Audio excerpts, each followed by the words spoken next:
Hey, it's Eve here. I just decided what I'm going to do is I'm going to make a nice little short historical information video. So you might hear a lot of people talking about Damascus steel or pattern welded steel.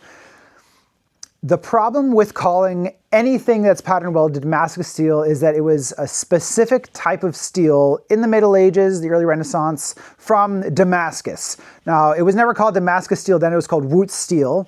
And Wootz steel was basically a bunch of different mixtures of iron cast in a crucible, all melted together, and then hammered out all the impurities of. They used charcoal, pig iron, slag iron, a whole bunch of different types of iron. They just mixed it all together, smushed it, and hammered out all the impurities. Now, what made that special is that Damascus steel or Wootz steel was basically, for the time, a super steel. So modern or medieval swords, Renaissance swords, they were made, it was basically an art form, right? They had to make the steel by hand. There were no giant factories, there were no metallurgists, there was no way to look at the crystalline structure of the metal. So what they had to do is they had to hammer it and make it from scratch. Damascus steel was better than all of that. Now, here's the really important part.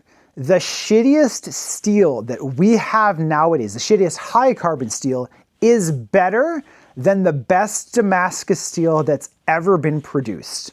The only advantage of pattern welded steel in the modern day is that it looks really cool. So anytime you hear someone talking about how they have a Damascus knife and how it's super sharp, that's nonsense. The best mono steel that we have now is better than the best Damascus steel, the best medieval steel ever made, because we have science, we have technology, and all of our steels are basically scientifically made to have those exact properties. So whenever you use a knife, whether it's stainless steel, high carbon steel, whenever you make a knife out of them, you're making it with the best possible steel. So now you know. If you like this, I'll make some other ones, some other videos talking about the history of blacksmithing, about metallurgy, stuff like that.